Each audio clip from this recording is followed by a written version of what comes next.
Bueno, oremos. Ujú. Padre amado, Dios eterno, te damos gracias por reunirnos nuevamente para estudiar esta hermosa revelación que nos has dado,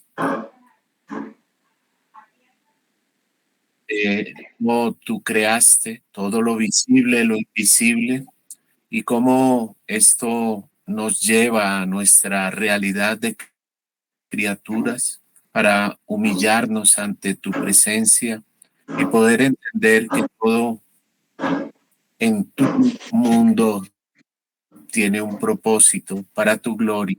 Ayúdanos, Padre, a comprender estas grandes verdades que son la base de toda nuestra teología, sobre la cual, Señor, hemos puesto nuestra fe, y te suplicamos que nos des el entendimiento, que guíes a nuestro maestro el día de hoy y que todo lo hagamos para tu honra y para tu gloria. En Cristo Jesús te damos gracias. Amén. Amén. Gracias, Ricardo. Bueno, un saludo para todos. Gracias por su puntualidad. Les damos a todos una bienvenida, y a Juan David Rodríguez, que ya varios ya lo conocen. Juan David nos ha ayudado en otras ocasiones en el grupo, tanto de manera presencial en la universidad, antes de la pandemia, que nos ayudó con el cronológico, y posteriormente el cronológico virtual. Y en esta ocasión nos está colaborando con algunas sesiones de este estudio conjunto que estamos haciendo de introducción a la teología sistemática con el libro de Tripp. Él nos ayudó con la introducción sobre la falsa dicotomía, y en esta ocasión nos acompaña con la doctrina de la creación. Juan David es el físico de la Nacional y ha hecho estudios en temas teológicos. Y bueno, lo más importante es que ama al Señor y es un apasionado de aprender de Él y de compartir su conocimiento. Bueno, entonces una bienvenida a todos. Gracias, Juan David, por tu colaboración. También los dejo en compañía de Paola Gil, desde Candelaria Valle, que nos ha colaborado muy juiciosa en algunas guías y facilitando parte de la logística de estas reuniones. Entonces, muchas gracias. Bien. Bueno, muchas gracias. Gracias a todos por asistir. Gracias a Dios porque nos ha permitido tener este espacio para compartir en torno de su palabra. Y el tema asignado para el día de hoy, tal como ahí aparece en el título, es la doctrina de la creación. Quise empezar a presentar el título con una imagen de fondo. De pronto algunas personas la habrán visto. Es una imagen que fue tomada por el telescopio espacial Hubble. Aquí tengo, eso fue en el año 95. Y corresponde a una fotografía de un sector del cielo en el que aparentemente parecía que no iba a haber algo. Entonces, lo que sucedió fue que se enfocó a propósito, se enfocaron los lentes del telescopio espacial y este fue el resultado. Una fotografía en la cual se tienen alrededor de 10.000 galaxias, ese es el número estimado.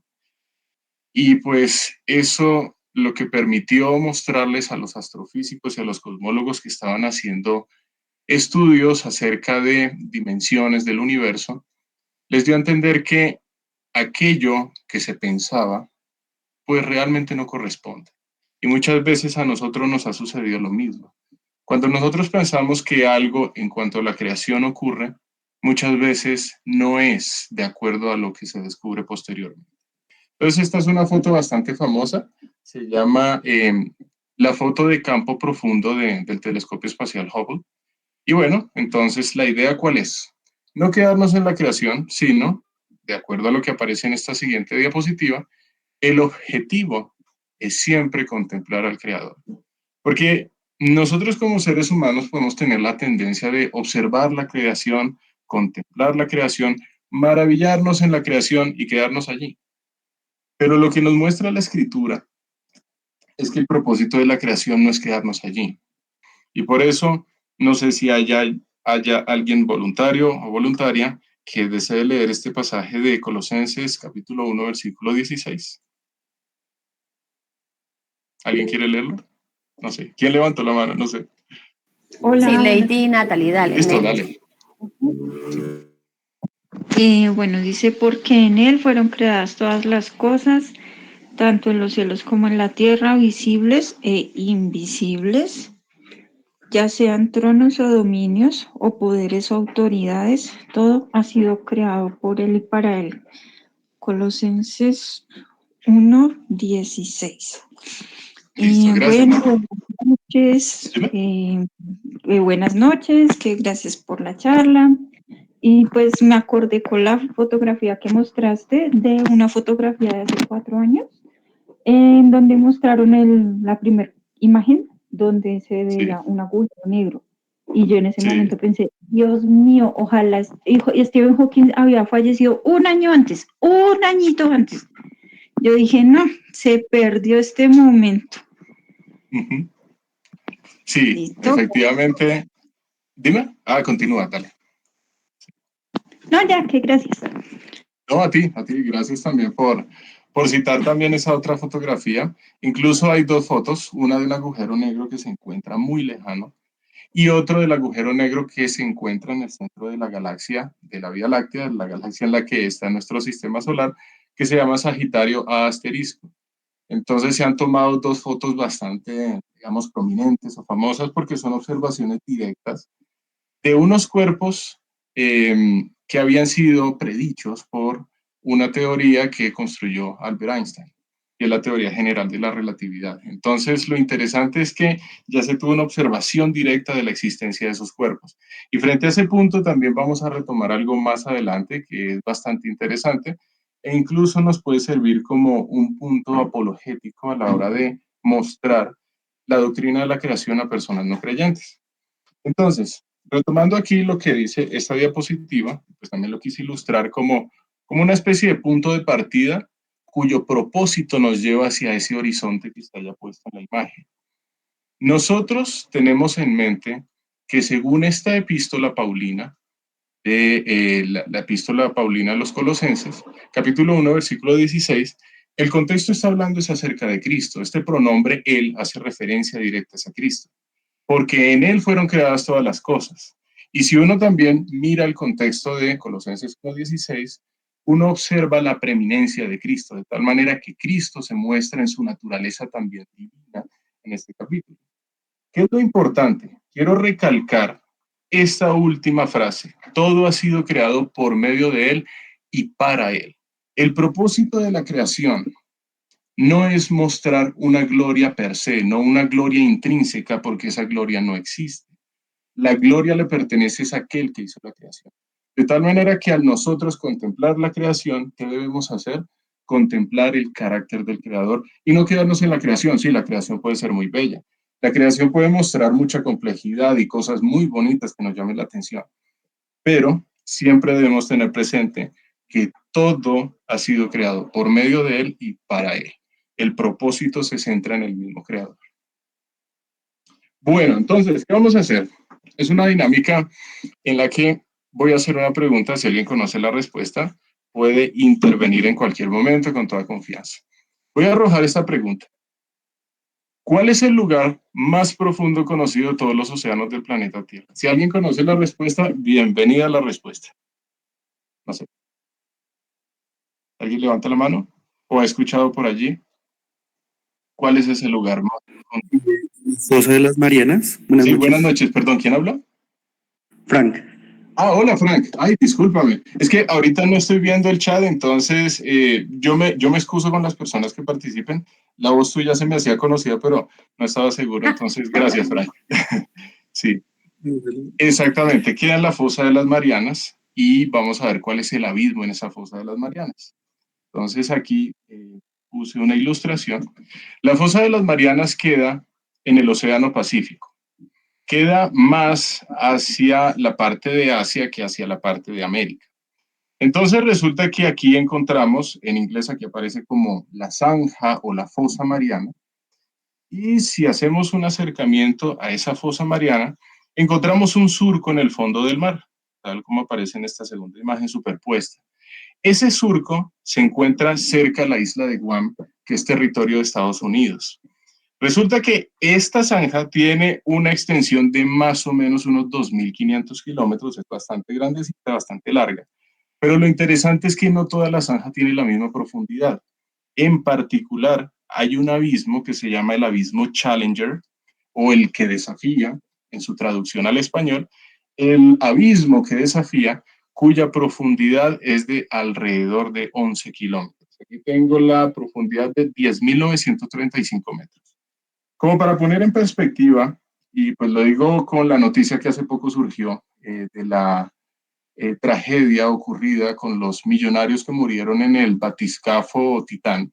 Ellos lo que hicieron fue una expedición, o bueno, pretendían hacer una expedición al fondo del Océano Atlántico a 600 kilómetros de la costa de Newfoundland, Canadá.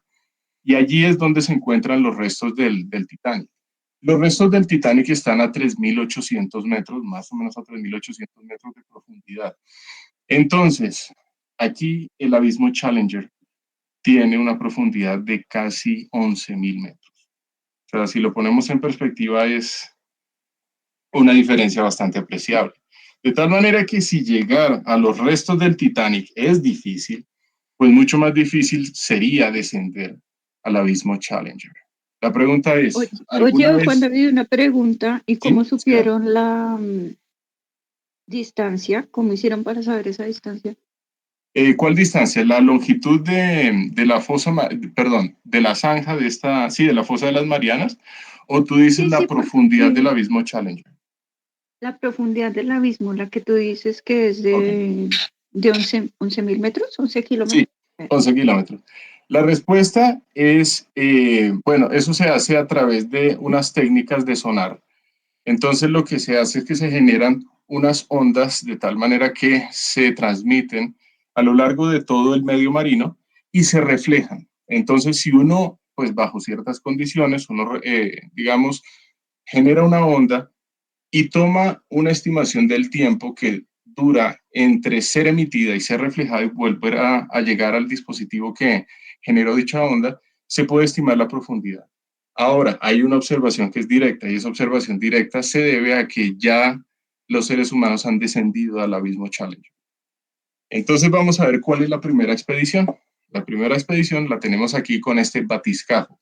Un batiscafo, a diferencia de un submarino, es una embarcación sumergible diseñada para resistir grandes presiones y que no tiene la misma autonomía de un submarino. Entonces, si por ejemplo pensamos en un submarino nuclear, los submarinos nucleares son tales que adentro se encuentran los militares, pero tienen una autonomía de poder navegar durante muchísimos kilómetros, bueno, durante muchísimo tiempo y a lo largo de muchos kilómetros, para que pues ellos puedan cumplir la misión que están llevando a cabo. En el caso del batiscafo depende de una nave que se encuentra digamos, se encuentra flotando en la superficie del mar. Y el batiscafo debe mantenerse también en comunicación con esa nave entre comillas nodriza, para ellos poder llevar a cabo su expedición. Entonces, el caso del Trieste fue el primer batiscafo, fue elaborado a partir del elemento titanio, que bajo ciertas estructuras puede soportar muy grandes presiones. Eso fue en los años 60. Fue exactamente Jacques Piccard y el sargento de marina Don Walsh. Doy los nombres para que ustedes, pues, digamos, lo investiguen si lo quieren averiguar más a profundidad. Pero, ¿qué es lo que quiero resaltar? Nuevamente vamos a volver a la diapositiva número 2. El objetivo de ver la creación no es quedarnos en la creación, sino siempre contemplar el carácter del creador. ¿Qué es lo que sucede aquí? Si nosotros pensamos en el batiscafo Trieste, lo que sucede es que para que ellos puedan descender, para que hubiesen podido descender en aquel entonces, al fondo de la fosa mariana, en el abismo Challenger, se necesitaba prácticamente era reproducir las condiciones a las cuales el ser humano normalmente se encuentra expuesto para que pueda vivir, es decir, las condiciones que Dios creó para el ser humano. Lo que hace el Trieste es conservar ese medio ambiente, de tal manera que la presión adentro del Trieste sea la misma presión o más o menos la misma presión a la que nosotros estamos sujetos cuando no estamos a grandes profundidades oceánicas. Porque si nosotros como seres humanos comunes y corrientes tratamos de descender a esas presiones sin un dispositivo como estos, esas presiones simplemente nos van a aplastar y nos van a matar instantáneamente. Cosa que ya sucedió de forma trágica, fue el 18 de junio de este año. Se supo a nivel mundial que hubo 5 millonarios que murieron de forma trágica en este batiscafo de Ocean Gate. Lo que sucedió es que cuando ese batiscafo estuvo descendiendo a una profundidad bastante significativa, debido a un problema en la fabricación de este batiscafo y sobre todo por emplear fibra de carbono que no se encontraba bien testeado, bien probado a grandes presiones, lo que sucedió es que se produjo una implosión y esa implosión mató a estas 5 personas en cuestión de milésimas de segundo. Se estima, hay algunas estimaciones que hablan de una décima de una centésima de segundo, 10 milisegundos, y eso es algo que es tan rápido que ni siquiera el cerebro tiene la capacidad de procesar el dolor. ¿Qué es lo que quiero resaltar aquí? Dios estableció para el ser humano un límite. Y ese límite es tal que el ser humano debe estar sujeto a dichos límites, valga la redundancia, para que pueda trasladarse a medios en los cuales Dios no creó al ser humano. Uno de esos son las profundidades oceánicas. Pero también vamos a empezar a ver otro medio que es el espacio. Entonces, pasamos a esta diapositiva. No sé si ustedes han tenido, alguien levantó la mano. Juan David, bueno, está súper interesante tu explicación. ¿Sí me escuchas? Sí, sí, te escucho. Sí. Es que cuando leí el versículo, o sea, me estoy regresando, perdón, qué pena. Sí, Dice que las cosas visibles e invisibles fueron creadas por él y para él. Entonces mi pregunta es si cuando dice las visibles se refiere específicamente a lo que nosotros conocemos como materia y a las invisibles, pues, no sé, todas estas, o sea, lo que ya no es materia o... Pues lo podemos poner, y muy interesante tu pregunta, porque hay visibles e invisibles en el contexto, digamos, en el lenguaje que utilizaba el apóstol Pablo, daría a entender es aquello que nosotros podemos evaluar o experimentar de forma física, es aquello que nosotros podemos medir en cuanto a nuestra realidad física, pero invisibles es aquello que nosotros no podemos medir mediante nuestra realidad física, es decir, esa realidad espiritual de la cual también habla la Escritura. Entonces vamos a hablar, por ejemplo, de la existencia de seres espirituales. Esos seres espirituales, dime. Eso. Sí, ok, perfecto. Sí, entonces, las invisibles es aquello que nosotros no podemos evaluar a través de una observación directa. Ahora, quiero resaltar que hay partes del universo que nosotros no podremos observar jamás. Por eso en cosmología se habla del universo observable, pero hay un universo no observable. Vamos a hablar también un poquito más acerca de eso, un poquito más adelante, para nosotros poder dimensionar qué tan grande es el universo, pero no quedarnos en la grandeza del universo, sino en la grandeza de aquel que hizo el universo, que es lo más importante. Entonces, efectivamente, cuando el apóstol Pablo habla de aquello que es visible o invisible, lo podemos poner en términos prácticos como lo físico y lo espiritual. ¿Listo?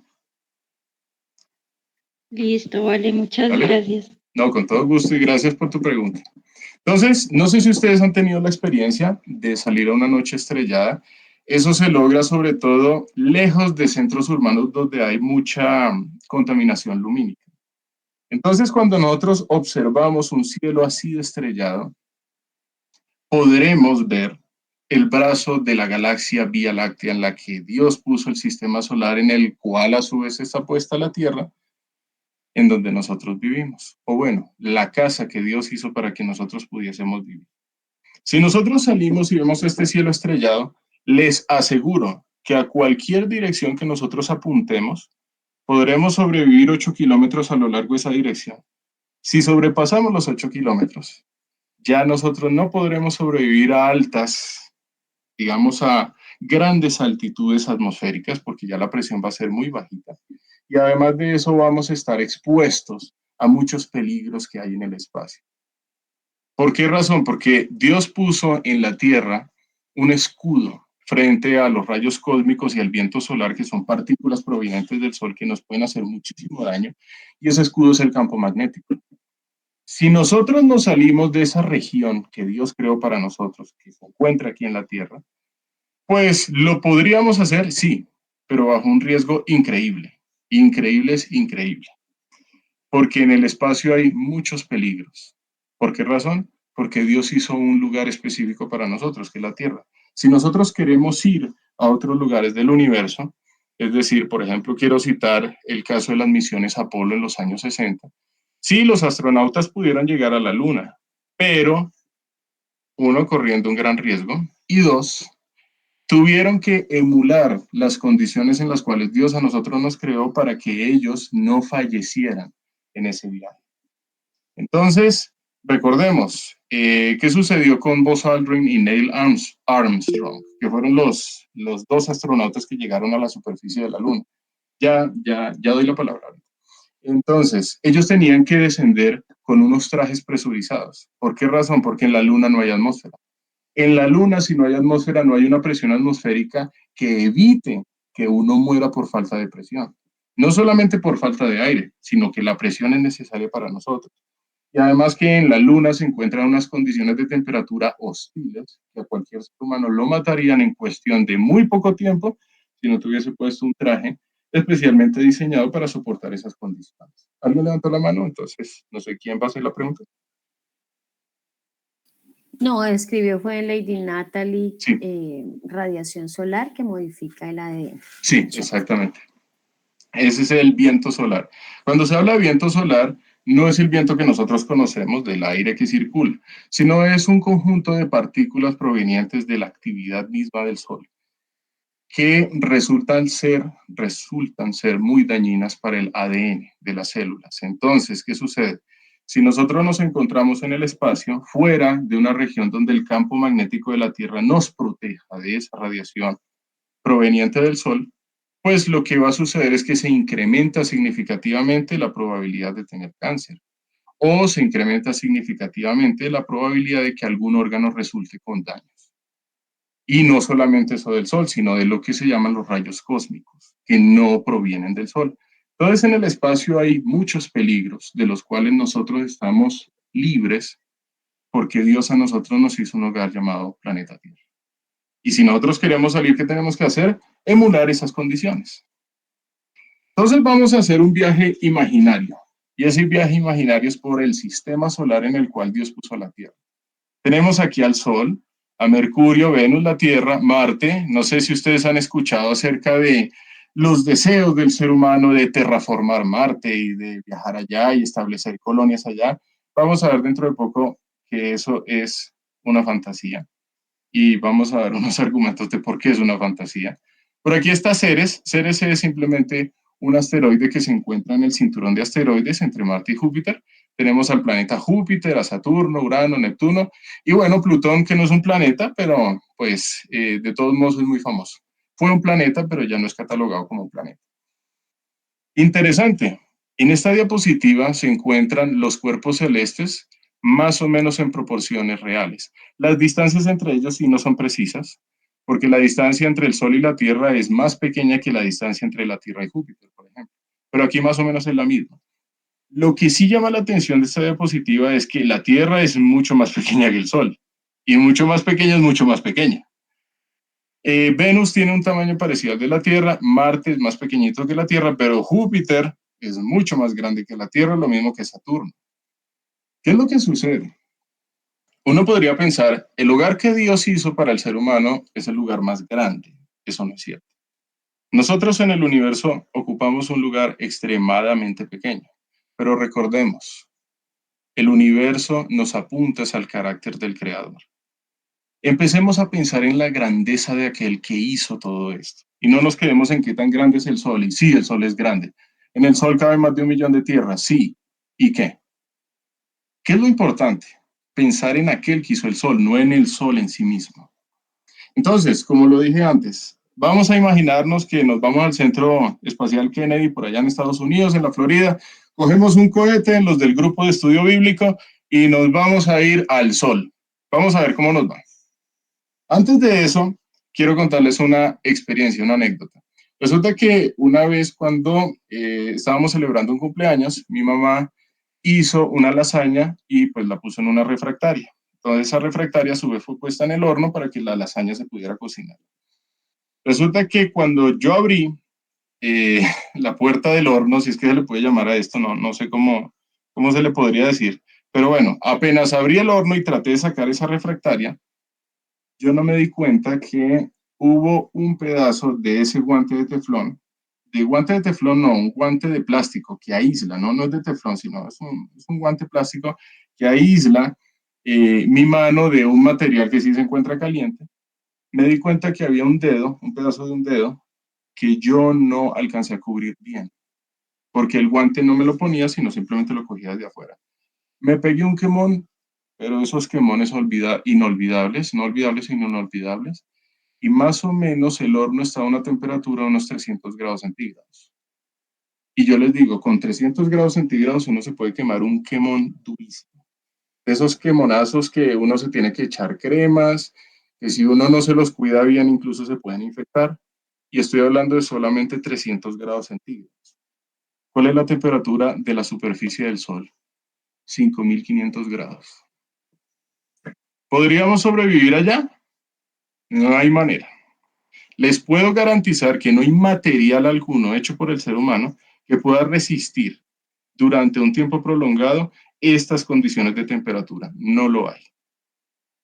Entonces, ¿qué sucede? En ese viaje hipotético de ir al Sol, vamos a encontrarnos con un inconveniente bastante grande. La temperatura. Bueno, además del viento solar y otras condiciones que no vamos a mencionar aquí.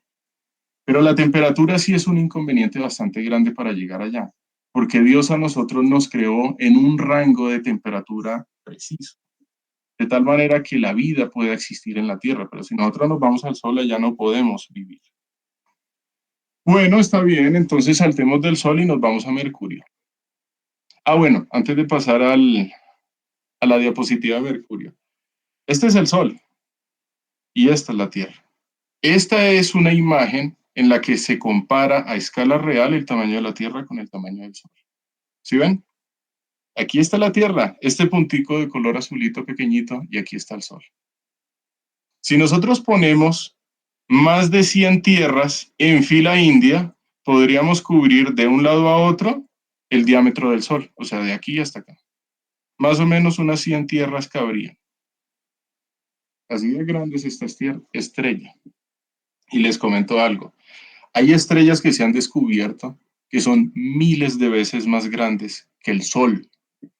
Así que frente al planeta Tierra ya ni siquiera se podría ver algo. Yo creo que ya la Tierra ni siquiera ocuparía un píxel frente a una estrella como Stephenson, que es la estrella más grande que se ha descubierto en esta galaxia. Stephenson y tiene otra designación. Esa estrella se come al Sol, literalmente se come al Sol, es miles de veces más grande que el Sol, imagínense. Entonces, si nosotros lo comparamos con la Tierra, pues aún no tiene ni siquiera sentido la comparación. Vámonos entonces al planeta Mercurio, el planeta más cercano al Sol. ¿Qué pasa en Mercurio? Bueno, pues allá también vamos a tener problemas. O bueno, problemonones. Resulta que en Mercurio prácticamente no hay atmósfera. Sin atmósfera no podemos vivir. La temperatura de la superficie de Mercurio hacia el lado que da el Sol es 430 grados centígrados. Y de aquella cara que no da hacia el Sol es de 180 grados bajo cero. Imagínense, de 430 grados centígrados más caliente que el horno con el que me pegué el quemonazo, a 180 grados bajo cero, que aquí en la Tierra esa temperatura jamás se ha podido registrar. Creo que lo más frío que se ha podido registrar en toda la superficie de la Tierra son 80 bajo cero. Imagínense, aquí es 180 bajo cero. Y estamos hablando de Mercurio. ¿Podríamos sobrevivir allá? No podríamos sobrevivir. Bueno, entonces pasemos a Venus. Después de Mercurio viene Venus, y Venus, recordemos que tiene un tamaño parecido al de la Tierra. Lo que tenemos aquí a la derecha es una foto real de una sonda que descendió a la superficie de Venus. Era una sonda soviética llamada la Venera 13. Venera 13. Resulta que esta sonda, antes de que se literalmente achicharrara en la superficie de Venus, alcanzó a enviar un audio y unas imágenes de cómo es la superficie de Venus. Pues, ¿qué es lo que sucede allá? Allá la atmósfera es muy densa, 90 atmósferas de presión, o sea, nos aplastaría como una lata de Coca-Cola si uno la pisa, así quedaríamos aplastaditos en la superficie de Venus. Y Venus está a 480 grados centígrados, o sea, está más caliente que el horno con el que me pegué el quemonazo. Esas son las comparaciones. ¿Podríamos sobrevivir en Venus? La respuesta es un no rotundo. Ay, que es que con trajes especiales, sí se puede hablar de trajes especiales, pero ¿cómo podríamos nosotros llevarnos los recursos allá a Venus? Si yo quiero tomarme un vaso con agua, tengo que llevarme el agua para tomarme el vaso con agua, porque allá en Venus no hay forma que me vaya a encontrar un oasis. Fijémonos en esta imagen de la derecha, que es una imagen real. ¿Qué podemos encontrar en Venus? La atmósfera es tóxica. Allá llueve ácido sulfúrico. Aquí llueve agüita. Y agua que riega las plantas y permite la vida. Pero allá en Venus llueve ácido sulfúrico. ¿Qué vamos a sacar allá en Venus? La respuesta es nada. 96% de contenido de dióxido de carbono. Esa es la atmósfera de Venus. Y mucho más densa que la de la Tierra. O sea, allá no hay forma en que podamos vivir. Vamos a Marte. La imagen de la derecha nuevamente es una imagen real. Esa fue tomada por el rover Perseverance. Ese fue enviado a Marte. Aquí tengo el dato. Ese fue el 18 de febrero del año 2021. El rover Perseverance amartizó. No aterrizó porque pues ya no estamos hablando de la Tierra, sino de Marte. Entonces es el término correcto decir amartizó allá en la superficie. Y nos envió esta imagen bastante curiosa, ¿no? ¿Qué podemos encontrar en Marte? Pues Marte no tiene campo magnético, así que todo el viento solar y esa radiación dañina nos llegaría. Así tengamos que usar un montón de materiales para tratar de aislarnos de esa radiación perjudicial que viene del Sol, pues la única forma sería construir como hábitats bajo tierra, si es que se le puede decir, sí, bajo tierra, pero tierra marciana, no tierra de la Tierra. Tendríamos que estar por allá bien abajito para que eso no nos haga daño. Además de eso, ¿qué pasa? En Marte sí hay una atmósfera, pero es una atmósfera poco densa. Representa un 1% de la atmósfera de la Tierra. Es decir, si nosotros nos vamos a Marte y nos quitamos el traje presurizado, nos vamos a morir en muy poco tiempo. Fijémonos en algo bastante interesante. Algo en común que hemos visto entre el Sol, Mercurio, Venus y Marte es que son lugares que no fueron diseñados para que nosotros estemos allá. Les comento algo además, y es que el suelo de Marte tiene un compuesto químico que es tóxico, se llama el perclorato. En pocas palabras, no sé si algunos de ustedes vieron la película de Martian, que era un señor astronauta que se iba con sus colegas. Él fue el único sobreviviente después de que ellos amartizaron. Y en esa película lo que hacía él era lograr unos cultivos a partir del excremento dejado por él y por sus amigos. Pues eso en la vida real no funcionaría de esa manera. Eso funciona en las películas, pero no en la vida real. Una misión a Marte sería una trampa mortal. Literalmente una trampa mortal. Los peligros que le esperarían a esos astronautas serían increíbles. Y la probabilidad de que algo pueda fallar es muy alta. Entonces, si enviar personas allá es bastante complicado, es una completa fantasía hablar de la terraformación de Marte, es decir, convertir a Marte como una especie de planeta Tierra. Un planeta que ni siquiera tiene campo magnético. Nosotros aquí, ¿qué podemos observar acerca del creador? Recordemos que no nos vamos a quedar contemplando las condiciones hostiles del Sol, de Mercurio, de Venus, de Marte y del resto de planetas, sino pensemos en el creador. ¿Qué podemos concluir acerca del carácter de Dios? Uno, que Dios, el Dios creador de todos estos planetas y lugares que para nosotros son hostiles, para Él no es nada hostil. Él es el rey y dueño de Mercurio, Venus, la Tierra, Marte, Júpiter y todos los lugares que nosotros pensemos en el universo. En segundo lugar, Dios es soberano porque estableció límites para el ser humano. El único ser absolutamente ilimitado es el creador. En tercer lugar, nosotros podemos ver la grandeza del universo. pero si el universo es grande, ¿cuán grande es el creador? Pensemos en eso y meditemos en eso, porque más adelante las preguntas van a estar enfocadas en la aplicación de la doctrina de la creación y no quedarnos viendo la creación. Entonces vamos a ver nuestro tamaño. ¿Listo? Aquí tenemos una imagen bastante bonita del planeta Tierra. En específico, este es el continente americano. Interesante es que aquí Colombia está tapado por nubes, pues mayormente tapado por nubes, y la parte donde se encuentra Bogotá, pues nosotros ni siquiera la podemos señalar, yo creo que ni siquiera corresponde a un píxel. Pero si corresponde a un píxel, está bajo alguna de estas nubes que estoy aquí señalando con el cursor. Entonces quiero que pongamos una comparación bastante interesante con nuestro sistema de transporte público, el Transmilenio. Si nosotros queremos ir del portal norte al portal sur en Transmilenio, ¿alguien tiene el dato de cuánto nos demoramos? Así como abuelo de pájaro. ¿Alguien sabe?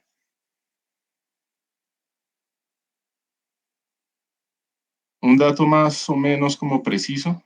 Porque yo tengo un dato aquí, pero no sé qué tan preciso sea. Bueno, ¿sí me escuchan? Sí, sí, perfecto, pero no, como que nadie sabe. Listo, bien. Yo tengo Como un una dato hora, aquí. ¿no? Sí, yo tengo un dato de hora y 10 minutos. O sea, contando un poquito de tráfico en medio del Transmilenio. Pero sí, bueno, pongamos una hora. Una hora del portal norte al portal sur.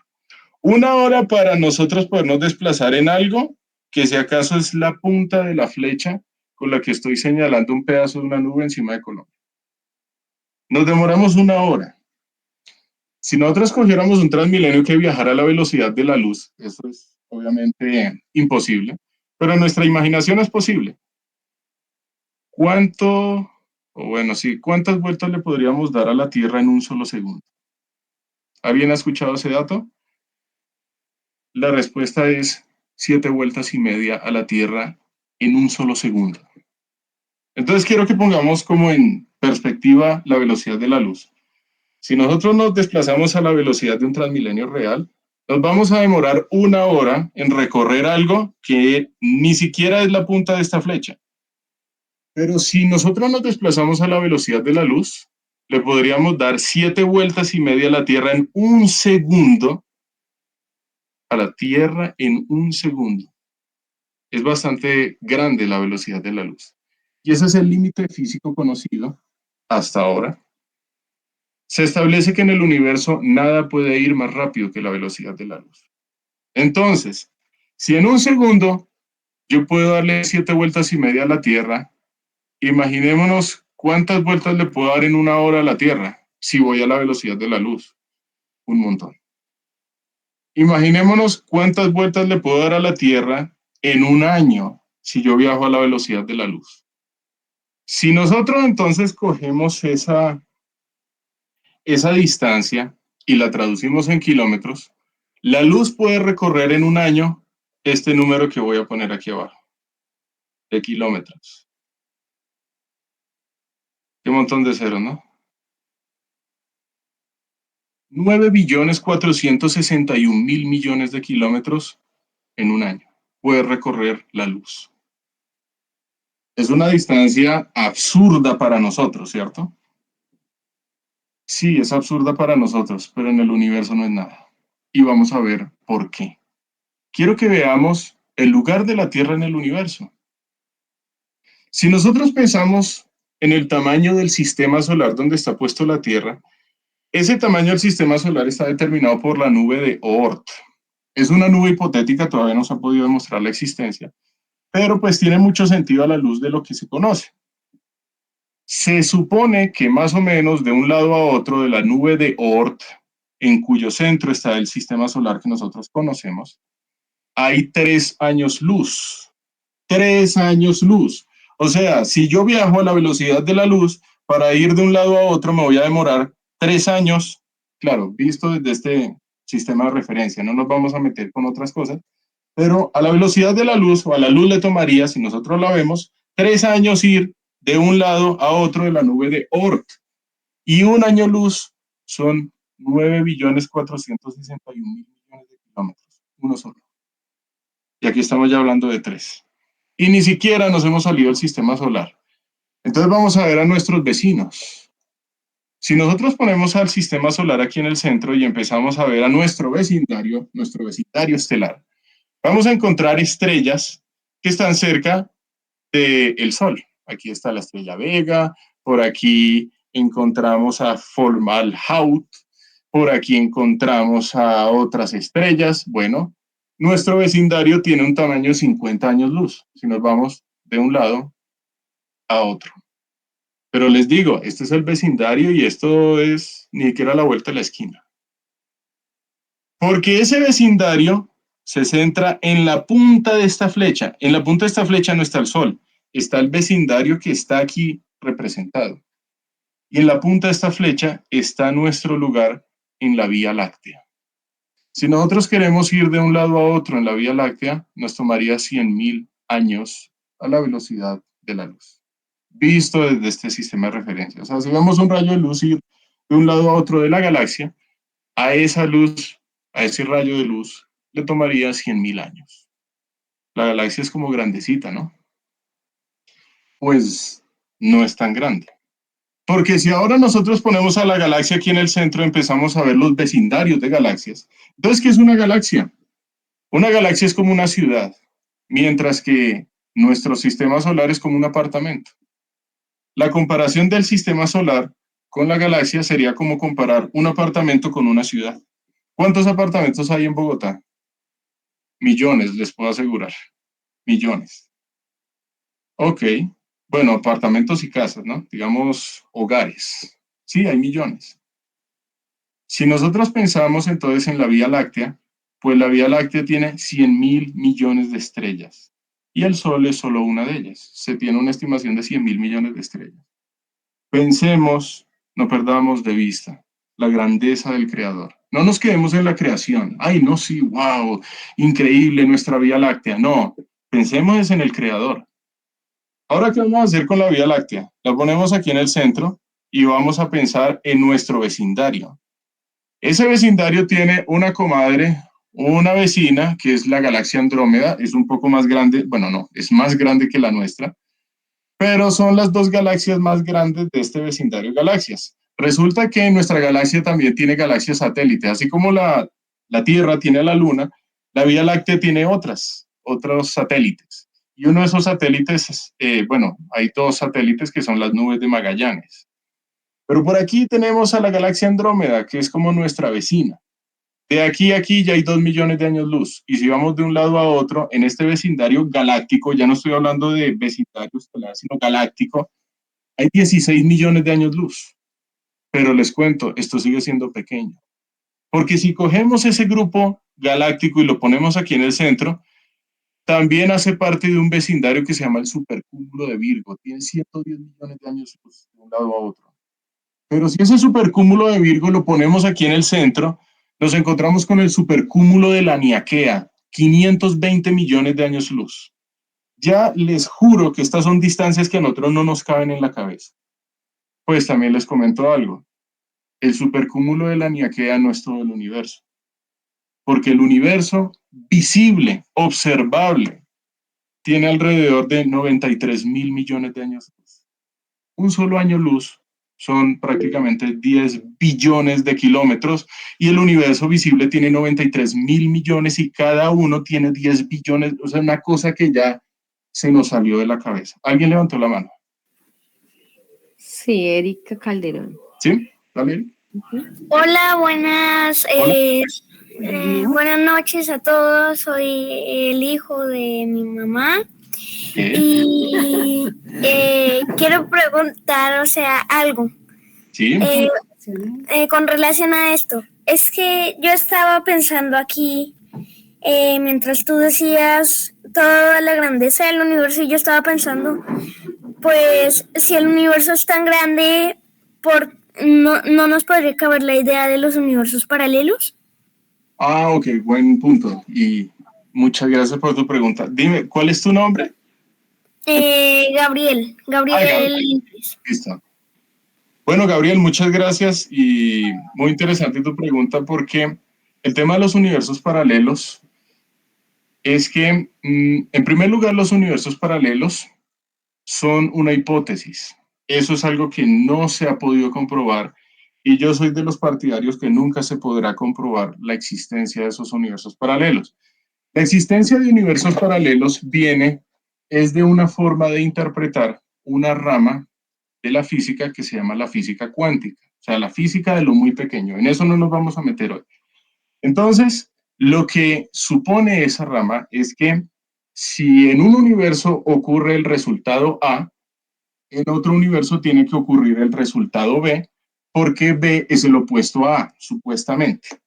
Entonces, lo que trata de hacer la idea de los muchos mundos o de los universos paralelos es poder de alguna forma interpretar los resultados de la mecánica cuántica, pero sin que se pueda observar a ciencia cierta la existencia de esos universos. Entonces, ¿qué quiero traer a colación con eso? Muchas personas no creyentes usan la idea de los universos paralelos para argumentar que cualquier cosa es posible en la realidad. Y lo interesante es esto. Muchos de esos que argumentan que los universos paralelos pueden existir creen en algo que no ven, pero al mismo tiempo niegan la existencia de Dios. Es lo más paradójico que hay. Creen en la existencia de universos paralelos cuya evidencia experimental es cero, porque no hay forma de demostrar la existencia de esos universos paralelos, pero sí quieren desvirtuar la existencia de Dios, cuya evidencia es absolutamente cierta. Dice la palabra, porque las cosas invisibles de Él, su eterno poder y deidad, se han hecho claramente visibles desde la creación del mundo, siendo entendidas por medio de las cosas hechas, de manera que no tienen excusa. Entonces, cito este pasaje también, digamos, trayendo a colación la pregunta que hizo Natalie, a qué se hace referencia con las cosas invisibles. El autor de la epístola de Colosenses es el mismo apóstol Pablo, el cual es el mismo autor de la epístola a los Romanos. Sabemos que él es autor, pero autor con una minúscula, porque el verdadero autor es el Espíritu Santo, el cual inspiró a Pablo a registrar aquello que Dios quería poner en sus escritos. Entonces, ¿qué sucedió? En la epístola a los Romanos podemos entender que aquellas cosas invisibles de Dios, es decir, no observables mediante una directa observación física, su eterno poder y deidad, si tomamos ese término invisibles, también lo podemos entender en el mismo contexto de lo que quiere decir el apóstol Pablo allá en la epístola a los Colosenses. Por eso la parte de aquello que es invisible correspondería a lo espiritual, a aquello que nosotros no podemos observar directamente en un plano físico. Entonces, nuevamente vuelvo a la pregunta tuya, Gabriel. El tema de los universos paralelos es simplemente una idea que quieren usar personas no creyentes para tratar de argumentar que ya que cualquier cosa es posible en el universo, nosotros somos producto de un accidente, más no del diseño del creador omnisciente y omnipotente. Esa es como la idea que va detrás de todo eso. Entonces voy a poner un ejemplo. Digamos que yo aquí levanté mi mano izquierda. Según la idea de los universos paralelos, existe un universo paralelo en el cual yo levanté con la mano derecha. Y yo les expuse exactamente lo mismo. Pero hubo un resultado que fue ligeramente diferente. Y si hay resultados ligeramente diferentes, cualquier proceso en el universo sería posible. Y si cualquier proceso en el universo es posible y existen infinitos multiversos, entonces nosotros somos un accidente. O sea, lo triste es que detrás de la idea de muchos mundos de universos paralelos es un argumento que quieren usar las personas no creyentes y sobre todo partidarios del ateísmo para tratar de desvirtuar la existencia de Dios. Pero lo interesante es esto, creen en algo que no pueden demostrar. Ellos dicen que no hay que tener fe en lo que no se puede mostrar, pero eso es fe en algo que es imposible mostrarlo. Y es mucho más cierto hablar de la existencia del Creador a través de este diseño tan hermoso que Dios ha puesto en el universo, que pensar en la existencia de algo que no puedo ver para decir que yo soy producto de un accidente. Entonces, bueno, muchas gracias, Gabriel, por tu pregunta. No sé, espero haber respondido.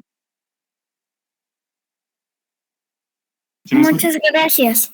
Dale, con todo gusto. Bueno, entonces, estábamos en el supercúmulo de la Niaquea, de donde, pues, aquí ya podemos encontrar al supercúmulo de Virgo en el centro, más o menos. El universo visible el universo observable es de 93.000 millones de años luz de un lado a otro. Estoy hablando del observable, no del no observable. Quiero concluir con esto. Salmo 145:3 en la traducción al lenguaje actual. ¿Alguien quiere leerlo?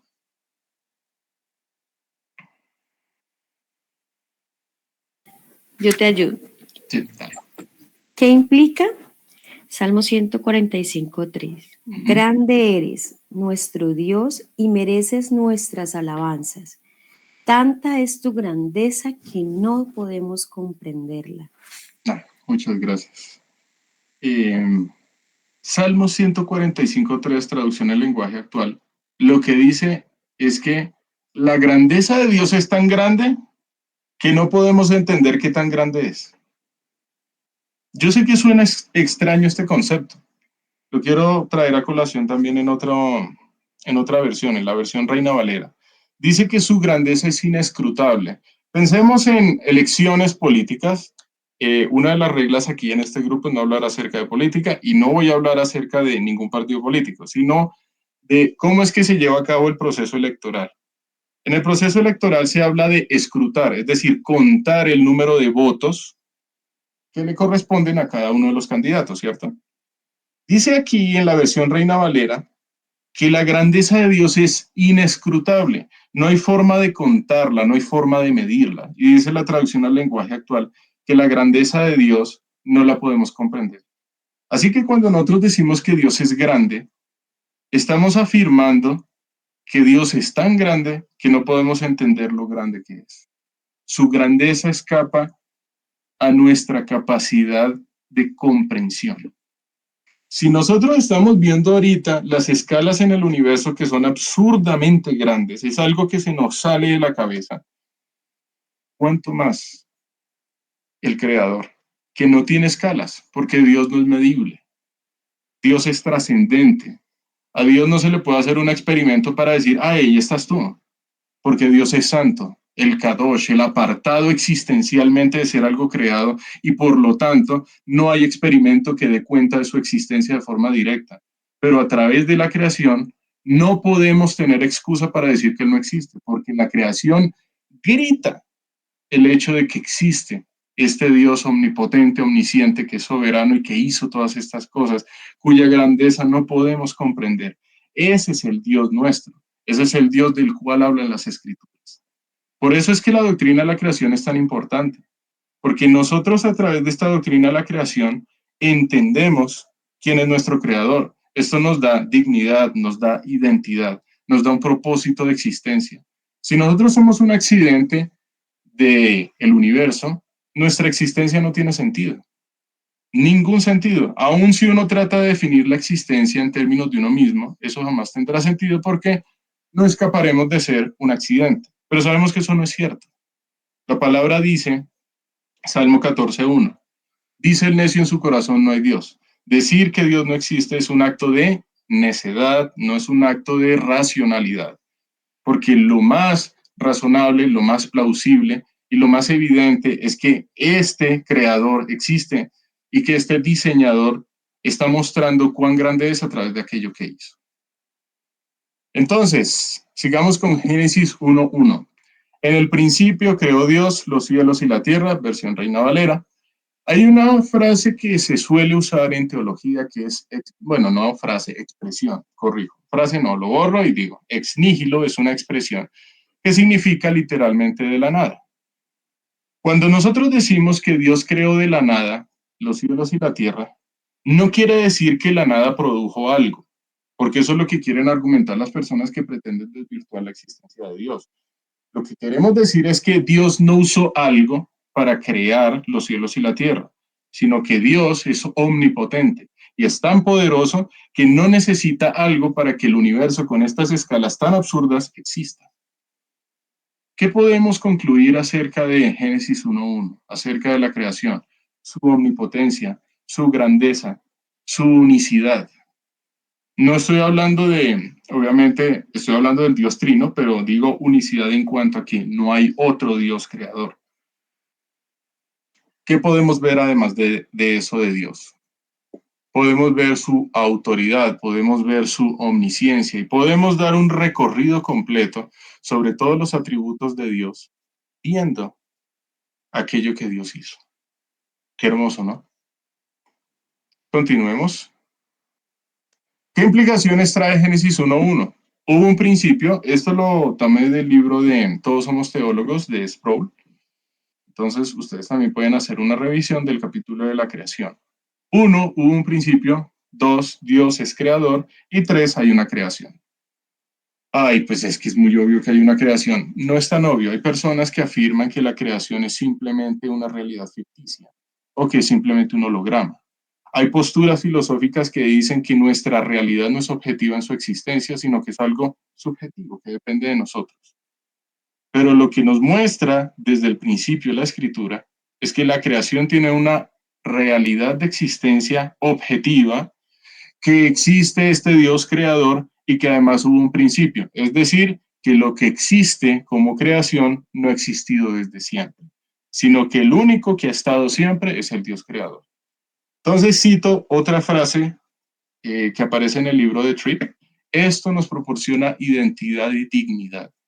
Entender que no somos un accidente, sino que somos obra del Dios creador, realmente nos da una identidad, un propósito de existencia. Y ese propósito no está en nosotros mismos, porque la creación fue creada, valga la redundancia, para Él. Todo fue hecho por medio de Él y para Él. El propósito de nuestra existencia se centra en Él. Bueno, aquí tenemos el caso de la Pelagibacter ubique. Según los microbiólogos, es muy probable que este tipo de bacteria sea el tipo más abundante de bacteria en todo el planeta Tierra. Yo quiero hacer una pregunta bastante interesante, pero yo sé que al mismo tiempo es malintencionada. Si alguien les pregunta, ¿por qué esta bacteria no es mencionada en Génesis? ¿Qué responderían? Porque nosotros vamos a Génesis 1 y a Génesis 2 y no hay ninguna parte que diga Dios creó a los grandes seres marinos y a la Pelagibacter ubique. ¿Por qué este tipo de seres no son mencionados en Génesis? ¿Qué piensan? ¿Alguien levantó la mano? Sí, Erika. ¿Dale, Erika? Hola a todos. Hola. Bueno, yo creo que no aparece en la Biblia porque en Génesis, pues, si mencionáramos a todos los seres grandes y pequeños, plantas, animales, no nos alcanzaría la Biblia entera para mencionarlos todos, porque son un montón. Sí. Y la segunda es porque Dios no necesita especificaciones, Él lo crea porque es bueno. Ok, Gabriel, gracias. Era bueno. Sí. Bien, ¿alguien más quiere participar? Bueno, entonces, obviamente no habría espacio, tal como lo dijo Gabriel, no habría espacio en la escritura. Sí. Buenas noches, sí, qué pena, es que no encontré el cosito de levantar la mano. Sí, no, tranquilo. Discúlpame, ¿quién habla? Es que no puedo ver. Andrea. Listo, dale, Gloria, muchas gracias. Pues yo pienso que no se habían descubierto todos esos microorganismos que sí existían, pero que pues obviamente nosotros descubrimos es a través de los microscopios, porque obviamente pues no son visibles. Pienso que ese sería el motivo por el cual no están ahí mencionados. Pero entonces pregunta, o sea, voy a ponerme en modo de alguien que contradice. O sea, no soy yo, sino soy el antiguo yo, porque ese era yo. Yo solía contradecir mucho la escritura. Voy a ponerme en el antiguo yo antes de conocer del Señor Jesús. Yo podría decirte, pero si esto es revelación de Dios, Dios ya sabía que esto existía. Y si Dios sabía que esto existía, ¿por qué no está mencionado en Génesis? ¿Qué me responderías? O bueno, ¿qué le responderías a este Juan David del pasado? Ay, ¿puedes repetir la pregunta, por favor? Bien. Mi pregunta es esta. Nos devolvemos en el tiempo y se encuentran con mi yo antiguo antes de conocer al Señor Jesús. Y yo les digo lo siguiente. Tú me estás diciendo que Dios todo lo sabe. Y este Dios que todo lo sabe reveló en su escritura el proceso de la creación. Si bien el ser humano no había descubierto la existencia de la Pelagibacter ubique, que es la bacteria más abundante en la faz de la Tierra, Dios sí creó esta bacteria y por lo tanto él sí conocía su existencia. Si él conocía su existencia, ¿por qué no se menciona en Génesis? Buenas noches. Yo quisiera decir que, pues Dale, como bien ya lo has repetido, realmente ese no es el enfoque de la palabra, el enfoque es del creador. Entonces, pues a tu yo antiguo te diría que esa pues no es la perspectiva correcta para estudiar la palabra. Y pues también, pues como también mencionaron, pues no se había descubierto y pues también, sí, el término es demasiado moderno para el momento que se escribió pues el Génesis también. Entonces, pues es como varios factores que juegan ahí, pero principalmente, digamos que mi argumento es eso, que no, que el enfoque no está tanto en la creación, sí es importante porque obviamente la hizo el creador, pero pues el enfoque es eso, el creador. Ya. Ok, el enfoque es el creador. Gracias, Luisa. Juan David, tenemos 3 personitas aquí con la manito levantada. Una es Lady Natalie, Claudia Gisela y Yadi. Entonces, ¿qué vamos con Claudia Gisela? Yadi. Vale. Claudia Gisela. Hola, buenas noches, muchas Hola. gracias. Pues, yo te diría que la Biblia está escrita, la palabra dice que es vigente en todo el tiempo, ¿no? Mis palabras no pasarán. Y esto fue escrito para que fuera entendido por nosotros en este siglo XXI, pero también para las personas de 4.000, 6.000 años antes de Cristo, ¿no? Entonces, por eso está escrito de esa forma, pero pues la misma palabra dice, ¿no? La escritura de Dios creó todo lo visible y todo lo invisible. Esto es algo que era pues invisible por la mayoría de los años de la humanidad. Y ya, y la Biblia pues la palabra de Dios es infalible, inerrante, y en ningún lado está contradiciendo o diciendo que no existen este tipo de cosas. Simplemente pues no entra en esos detalles, y en el momento de la creación Dios creó todo tipo de bacterias y todo tipo de seres microscópicos, ¿no? Que pueden estar en la tierra o en el cielo, porque hizo esa clasificación, lo que está en el cielo, lo que está en la tierra, lo que está en el mar. Entonces, pues ahí entraba en esa parte de la creación. Ok, entonces retomo tu idea. El propósito de la escritura es que sea comprensible, sí, que se pueda comprender por cualquier persona, sin importar la época en la cual esa persona iba a conocer del contenido de la escritura. Entonces, una persona de la Edad Media podía leer Génesis capítulos 1 y 2 e iba a entender lo mismo que una persona de hoy en día, lo mismo que una persona del siglo III, y así sucesivamente. Bien, listo, gracias, Yadis. ¿Qué más iba Claudia Gisela y luego entonces Lady Natalie. Bueno, según lo que entiendo, no siempre, bueno, como la palabra es inspirada por el Espíritu Santo, no siempre el escritor humano sabía todo. De hecho, hay profecías donde el escritor habla de la crucifixión de Cristo cuando todavía eso no existía, ¿no? Entonces, no necesariamente el escritor humano tenía que conocer todas las cosas históricas o científicas para dejarlas o no en la palabra, sino que fue la inspiración del Espíritu Santo lo que lo llevó a consignar en la escritura lo que Dios nos quiere revelar, y Dios no nos revela todo en la escritura, y un poquito lo que dijo Gabriel es cierto, y Jesús lo dijo, ¿no? Si se escribiera todo lo que Jesús ha hecho, ¿cierto? Antes de la fundación del mundo, después, pues los libros no cabrían en la tierra. Entonces Dios en su soberanía nos ha dado a conocer lo suficiente para nuestro bien y para su gloria, ¿sí? Entonces, Hace poco estaba leyendo un libro de teología del pacto y dice que frente a esto tenemos que ser lo suficientemente humildes para no curiosear ni prestar demasiada atención a lo que no se nos ha dado a conocer, pero sí ser diligentes para estudiar lo que Dios sí nos ha dado a conocer para nuestro bien y para su gloria. Eso gracias, Gisela. Bien. ¿Y Natalie? ¿Sí eres tú? ¿Sí recuerdo bien? Sí, eres tú. Luego ahí está Gloria Andrea y Frank Díaz. ¿Listo? Listo. O sea, Gloria y Frank van después de Natalie. Correcto. Listo. Ok, dale, Natalie. Vale, muchas gracias. Bueno, pues yo no creo que haya que dejar de lado los argumentos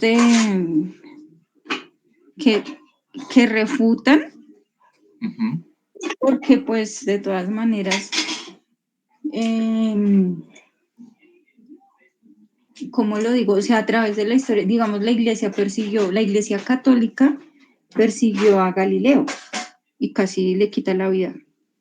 Entonces, por tomar literalmente afirmaciones que hay. Entonces, pues, primero yo pienso que porque no aparece el nombre de esa bacteria en Génesis, porque, pues, tenía que Dios usar el lenguaje y el conocimiento del escritor. Y cuando decimos que Dios le revela a alguien, entonces uno podría decir, bueno, Dios, ¿por qué no le dijo el nombre de la bacteria a este escritor? ¿Cierto? ¿Por qué no? Y podría hacerlo, que Dios le dijo, mire que existe algo minúsculo que está más allá del alcance de su vista, que se llama así. Dios podría hacer eso. No lo hizo, no sabemos. Y una inquietud que yo tengo, no solamente con respecto a la revelación, a la inspiración de la escritura de la Biblia, sino que, por ejemplo, dentro ¿cómo digo? Hay otros autores que reclaman haber sido inspirados por Dios o haber tenido revelación y por consiguiente escribieron muchas cosas o escribieron profecías y dicen que es bajo el nombre de Dios. Se me ocurre Elena G. de White, William Graham, creo que es el de los santos de los últimos días, de Jesucristo. Se me olvidó. Tú dices de la secta del mormonismo de Joseph Smith o Ellen White en el caso de círculos adventistas. Sí, exactamente, que ellos reclaman la revelación, que Dios les revela cosas profundas que no le va a revelar a alguien más. O por ejemplo, el caso de Mahoma con el Corán. Entonces, pues, que si Dios habría podido decirle el nombre de esta bacteria, sí, él podría haberlo dicho. ¿Por qué no? Pero entonces ahí es cuando uno empieza a decir, a ir profundamente en los misterios de qué es revelación, qué no es revelación, Dios qué revela, o si nosotros somos un contenido limitado y Dios usa nuestro lenguaje, nuestro contexto, nuestra experiencia de vida para revelarnos lo que Él quiere que nosotros comuniquemos en cierto tiempo. Entonces, en esa época, cuando el escritor del Pentateuco, que se cree que es Moisés, escribió, pues él no tenía acceso a microscopios para poder decir que la bacteria estaba existiendo. Entonces, era el contexto de él con el conocimiento y la sabiduría y la tecnología que había en la época. Entonces, yo creo que por eso no se menciona el nombre de la bacteria ahí, porque no era el contexto del escritor que Dios usó. Okay. Es como mi opinión. Pero de todas maneras, creo que no hay que dejar de lado estas preguntas capciosas, sino tenerlas en cuenta. Creo que hay que tenerlas en cuenta. Ok. A tu yo del pasado. No hay que negar el pasado de uno. Por eso es que es importante la memoria. Yo digo, gracias a Dios y la gloria sea al Señor, porque ese yo del pasado es irreconocible frente al yo de ahora, y eso es por obra del Señor, por su gracia. Porque yo solía ir en contra de la Escritura. Y yo soy alguien, no tengo ningún problema con reconocerlo públicamente, que cuando era adolescente yo me declaré enemigo de la Biblia. Ese era yo. Y me gustaba, es más, yo tenía una compañera en el colegio cristiana y yo la hacía llorar. Y mi objetivo era hacerla llorar. Ese era yo. Entonces lo hermoso es ver cómo la gracia de Dios obra en un pecador como yo para mostrarme cuán errado yo estaba. Me dio aquello que no merecía, y eso es por su amor. Entonces, yo digo, soy orgulloso no de lo que yo era, sino que no puedo decir orgulloso en el sentido del orgullo como se maneja en el ser humano, sino me glorío en aquello que Dios hizo en su obra. Y yo sé que esa obra que Él ha hecho en mí es la obra que ha hecho en ustedes, porque también Él ha mostrado su gracia con ustedes. Entonces, bueno, gracias Natalie. Voy a hacer unos comentarios en cuanto a lo que dijiste. Bueno, número uno, tú hablaste acerca de otras revelaciones que reclaman otras personas a lo largo de la historia. Entre esos hablaste de Muhammad, de Mahoma, hablaste de Joseph Smith, Ellen White. Bueno, ese es un tema bastante interesante acerca de por qué el canon que nosotros tenemos en la escritura es el que es. Y para eso tendríamos que remitirnos a la historia. Pero lo interesante es que la Biblia muestra de sí misma que el canon que nosotros tenemos es el canon completo. Y aun si otras personas reclaman hablar, por parte de Dios, la misma Biblia descarta esa posibilidad porque el canon ya ha sido algo establecido y cerrado. Completamente, sí establecido, valga la redundancia. Pero bueno, ese es un tema supremamente interesante frente al cual nosotros podríamos explorar más. Pues no sé, si Dios abre esa posibilidad más adelante, entonces lo podríamos hacer. En segundo lugar, Pelagibacter ubique es un nombre puesto por seres humanos, lo mismo que sucede, por ejemplo, con los dinosaurios. El término dinosaurio es un término que fue originado en el siglo XIX por un anatomista inglés. Entonces, así como nosotros no encontramos el término dinosaurio en la Biblia, lo que yo siempre suelo decir, jamás vamos a encontrar el término Facebook o Instagram porque son términos modernos. Y la Biblia fue escrita en un contexto en el cual esos términos ni siquiera existían. Bueno, y además de eso, digamos como para concluir, el propósito de la escritura, el relato bíblico, no pretende ser una descripción científica del proceso de creación. Y gracias a Dios que no es una descripción científica, porque si fuera científico, sería sujeto a ser falseable. Todo en la ciencia es sujeto a la duda. Todo lo que se establece desde un punto de vista científico. De tal manera que si alguien a mí me critica por no ser seguidor de una teoría científica, desde un punto de vista de la ciencia no se me debería criticar porque la ciencia me permite dudar de todo lo que se establece desde un punto de vista científico. Entonces, ¿a qué voy con eso? Si el Génesis, si el relato bíblico fuese científico, sería sujeto a cambio. Y si es sujeto a cambio, no es cierto que vendría de parte de Dios, porque aquello que es la verdad no puede cambiar, pero aquello que se establece como una posible idea sí puede cambiar, a medida que se va observando una nueva evidencia que puede hacer reevaluar la idea que yo ya había establecido, o sea, lo que se hace hoy en día en la ciencia.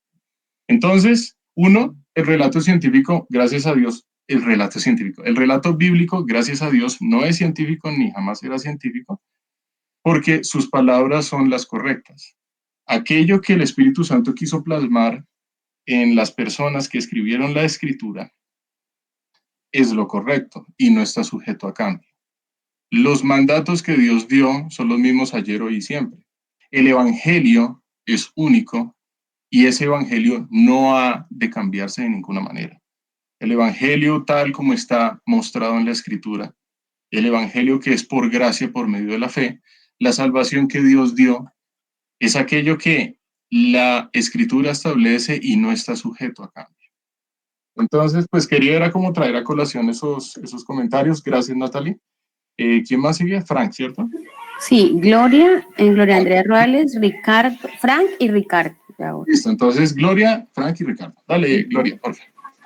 Ok, bueno, pues yo quería mencionar un versículo con el cual siempre que he tenido como cuestionamientos a través de mi proceso de cristiana, y que Dios me regaló un día y que con eso yo digo, bueno, wow, gracias por lo revelado, y es Deuteronomios 29, donde Dios nos dice que pues que hay secretos que el Señor nuestro Dios no nos ha revelado, pero que esas palabras que sí nos ha revelado son para nosotros y para nuestros hijos. Además que hay un tiempo, ¿no? Un tiempo en el que Dios va revelando cosas a sus hijos que están ahí en su palabra, pero que muchas veces nosotros pues no entendemos.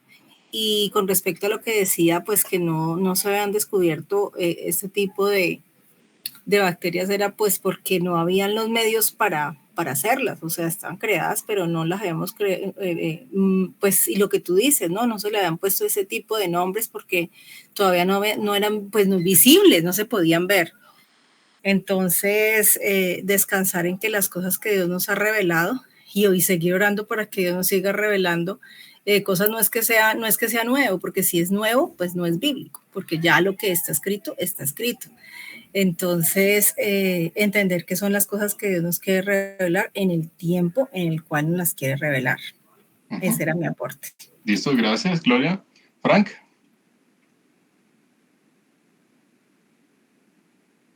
Ya, ahora sí. Bueno, yo creo que, digamos que todos estos temas como que le abren a uno como la mente y como el tema de sentir muchas cosas, hasta uno ve como la grandeza de Dios, su amor, su misericordia, y como que uno dice, y uno preocupándose porque mañana toca ir a trabajar, pero ver la inmensidad del espacio, la inmensidad del cielo, y dice, no, pues es que los planes de uno no son nada con respecto a los planes que pueda tener Dios en una eternidad, o toda la creación que hizo como tal. Y yo creo que de pronto ahí puede radicar el por qué no está mencionada ahí. De pronto digamos, lo veo o pensaría de pronto desde la parte del diseñador, del creador, es como para que no perdiéramos como ese asombro al empezar a descubrir cosas que ya sabíamos que él había creado, o que podemos relacionar que sin esas cosas no podría existir la vida, no podríamos saber cuál es la molécula del oxígeno, pero ahora sí lo podemos saber, pero en esa época no lo sabían, pero sabemos que lo creó porque si no hubiera existido desde ese momento, pues nosotros como seres humanos no hubiéramos existido, están ligadas, digamos, a la creación que él hizo como tal, y en algunos casos pues son tan fundamentales, y esas cositas, detallitos pequeños tan fundamentales, pues las podemos ver, no sé, de pronto también sabemos que es el no visible, o la creación no visible, la parte espiritual, pero también de pronto es esa parte no visible del conocimiento, de la grandeza del conocimiento de Dios. Entonces pienso que ese porqué, viéndolo desde esa perspectiva, de pronto es para nunca dejar de uno como sorprenderse de pronto de pues la creación que Dios hizo, con cosas como de pronto tan normales que se les vuelve a uno, digamos, los animales, las plantas, pero cuando se van estudiando pues en su composición, en lo que necesitan para vivir, uno ve como un entretejido ahí como tan complejo que uno dice, uy, un universo pequeñito ahí en ese sistema, y como que surge otra vez la sorpresa, y surge otra vez como esa imagen de uno decir, o sea, Dios debe tener unos planes tan grandes, y uno pues preocupándose por cosas que realmente en este mundo son como tan finitas, tan pequeñas, y uno le mete todo el sentimiento y todo el dolor y todo el estrés a este sentido. Pues no sé, o sea, como que de pronto pienso que de cierta manera ese no contarnos en su totalidad de lo que comprende, digamos, su creación, pero el poderlo ir descubriendo a través de la historia, y cómo se entrelaza o sea, sin eso no hubiera podido existir esto, o sin eso no puede vivir esto, y cómo se relaciona entre sí, pues nos deja como sorprendernos aún más de su creación, pensaría yo. Así es. Gracias, Frank. Ricardo. Bueno, yo me apoyo en cómo lo responde Paul David Tripp en la página 196, en el último párrafo. Nos dice: Génesis 1 y 2 no buscan ser una descripción científica del proceso de la creación. Es evidente que no tenemos una descripción detallada de todo lo que sucedió cuando Dios creó su mundo y puso todo en su lugar. Por otro lado, los capítulos 1 y 2 de Génesis sí nos dejan registro de los hechos históricos fundamentales, pero de forma selectiva y poética. Ten en cuenta que no hay un solo registro en la creación, sino dos. Génesis 1 pone a Dios en el centro de la creación de este enorme cosmos. Génesis 2 presenta a Dios como el creador de Adán y Eva, seres únicos en la creación porque son portadores de la imagen de Dios. Y algo importante es que tampoco era el propósito de Dios el hacer de la Biblia un libro científico, sino el propósito de la Biblia es revelarnos a Dios en Jesucristo para la salvación. Entonces, sería lo que le respondería al antiguo. Al antiguo yo. Gracias, Ricardo. Bien, entonces, recordemos, la Biblia es de carácter cristocéntrica, teocéntrica. Así como la Pelagibacter ubique no está mencionada en Génesis 1 y 2, los agujeros negros tampoco, por ejemplo. No hay ninguna parte de la Biblia que hable de los agujeros negros, agujeros de gusano, no hay ninguna parte. ¿Qué es lo importante? La Biblia fue revelada por Dios para aquellos que registraron la revelación de Dios, y Dios hoy en día nos trae la iluminación sobre la revelación que ya está completa en las Escrituras, con el propósito de, tal como tú dijiste, Ricardo, mostrarnos a Jesucristo, mostrarnos su carácter, revelarse a sí mismo. Recordemos que la Biblia es de carácter teocéntrico, cristocéntrico, no es de carácter antropocéntrico. Y pues no voy a inventar un término, obviamente no existe, pero no es creación céntrico tampoco. El propósito de la escritura no es darnos una descripción exhaustiva de la naturaleza, porque si fuera así, no, pues sería la dicha de aquellos que tienen misterios de la ciencia, van simplemente a la Biblia y buscan la respuesta. Eso no es. La Biblia nos quiere mostrar es al Creador. Ese es el propósito de las escrituras. ¿Listo? Entonces, esta es una pregunta bastante recurrente y la quise poner allí porque tarde o temprano va a haber alguien que se las va a hacer.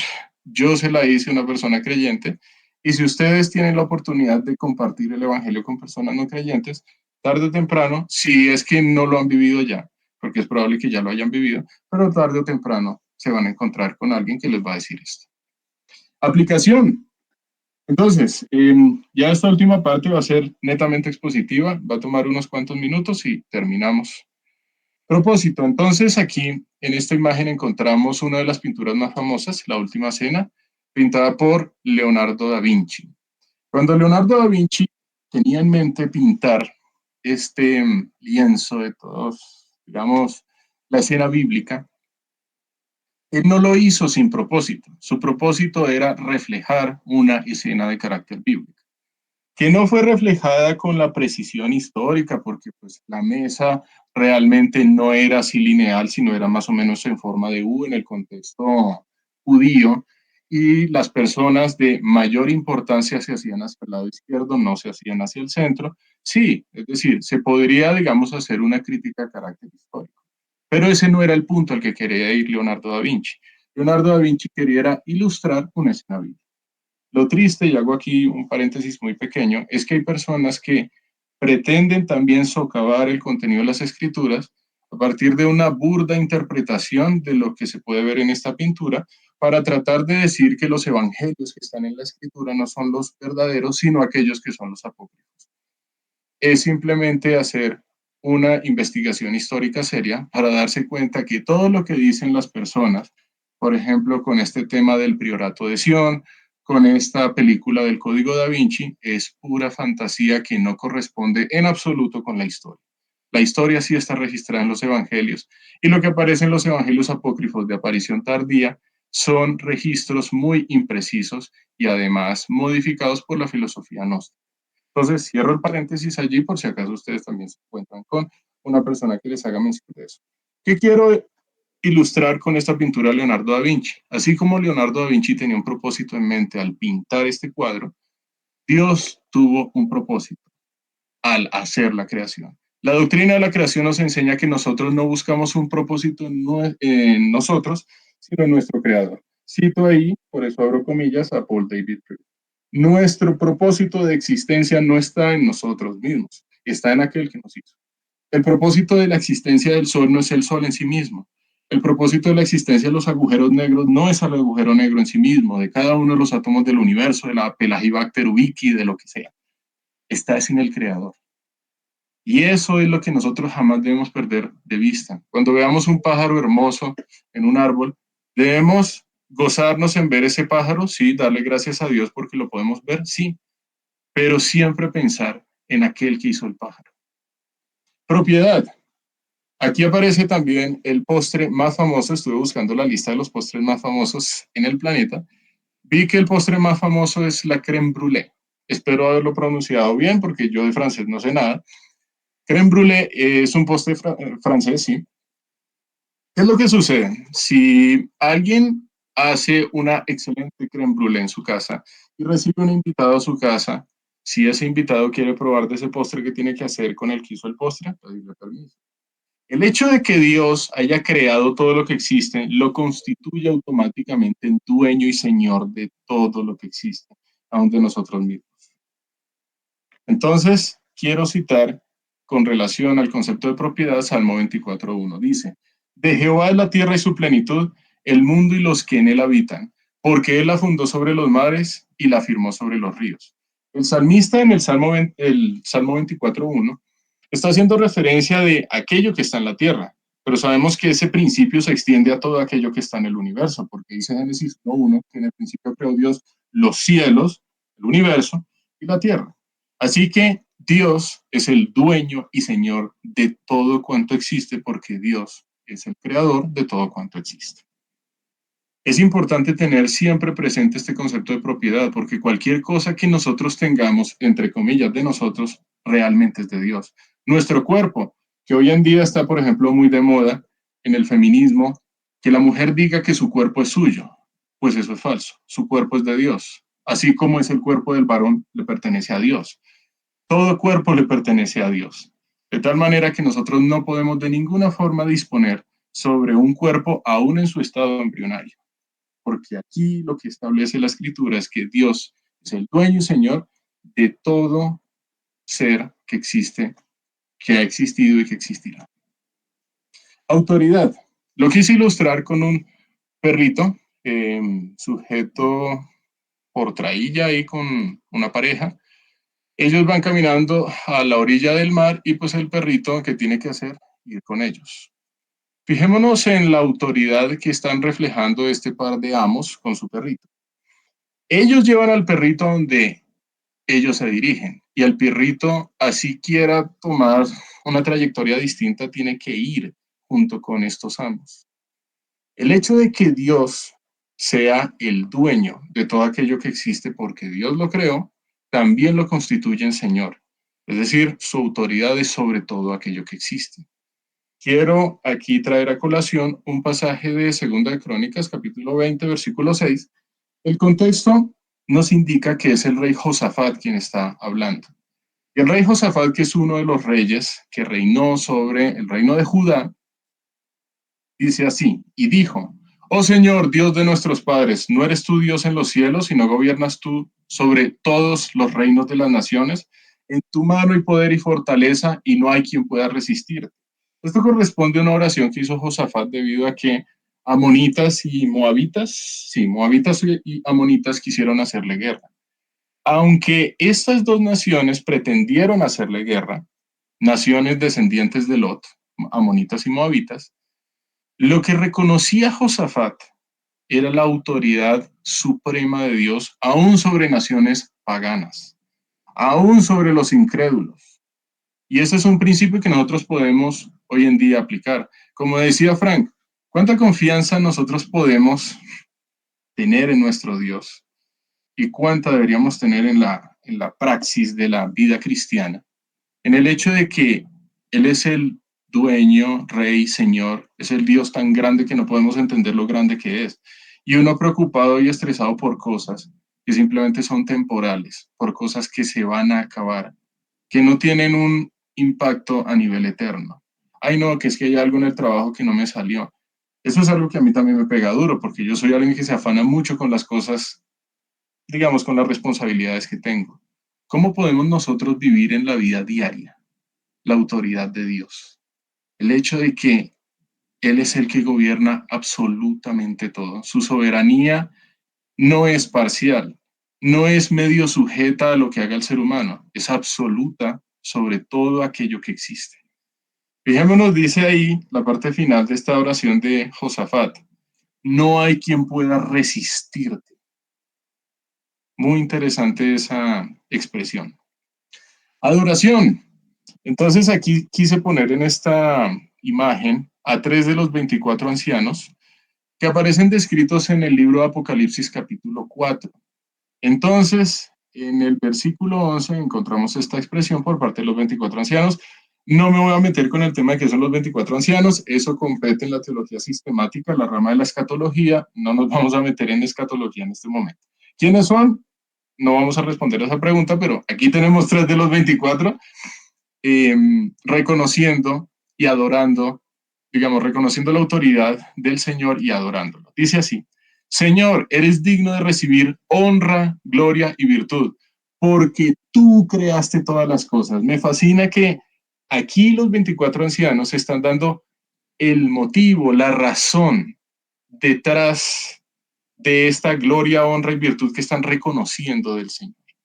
Porque tú creaste todas las cosas y por tu voluntad tienen ser y fueron creadas.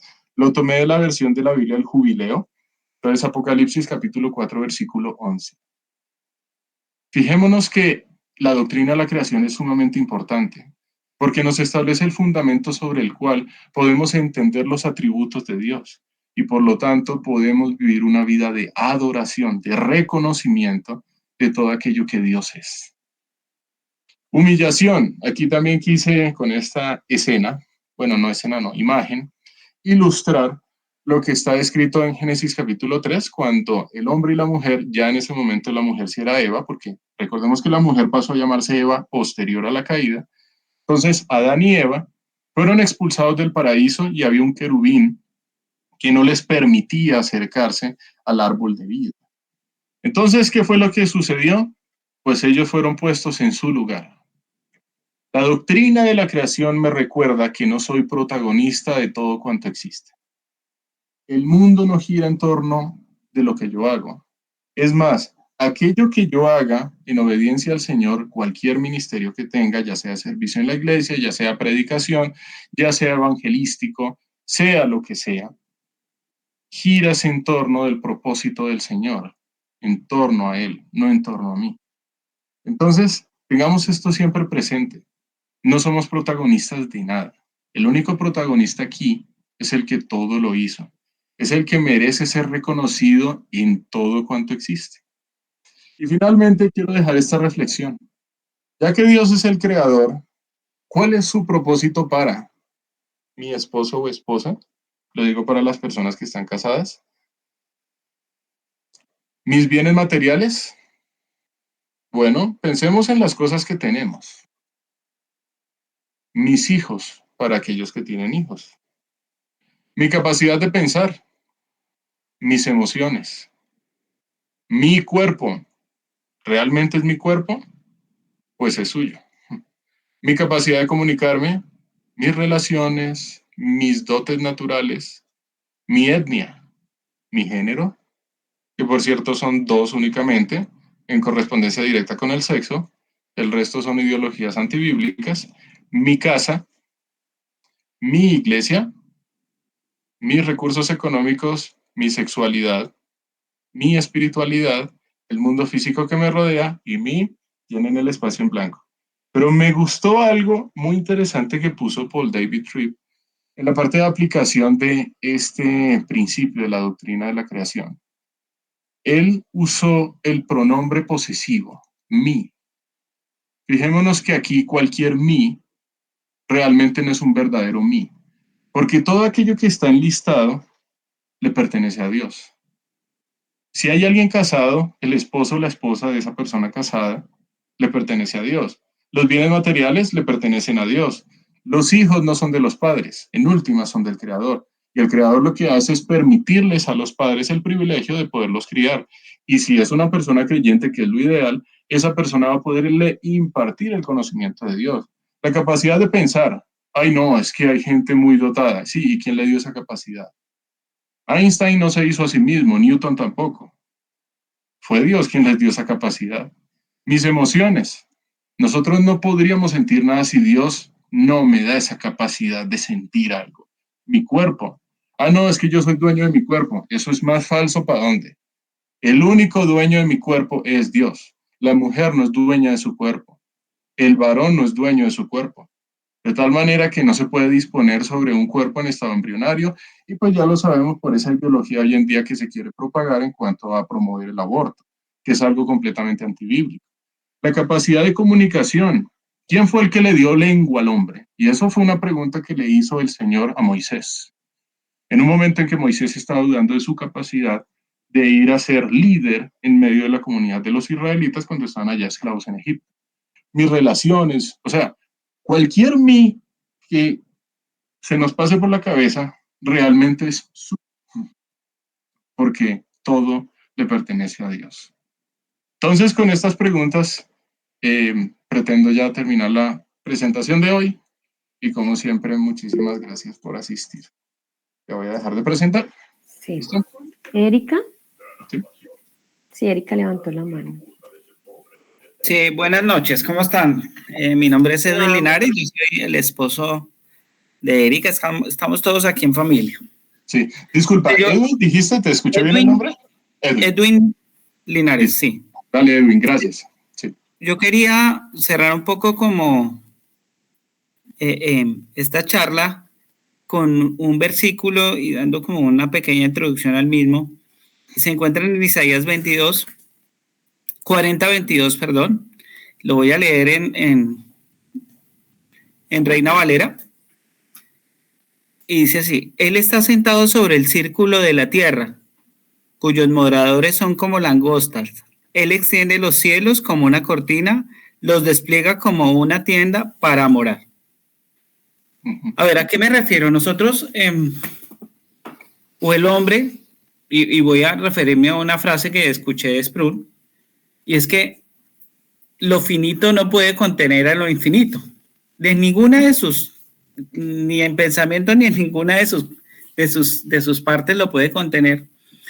Entonces, creo yo que para los antiguos, para nombrar de alguna manera o para describir de alguna manera lo que vieron, lo que sintieron o lo que se les reveló, pues hicieron gala o tomaron cosas que podrían entender o con la que podían desarrollar una idea para poderla escribir, ¿sí?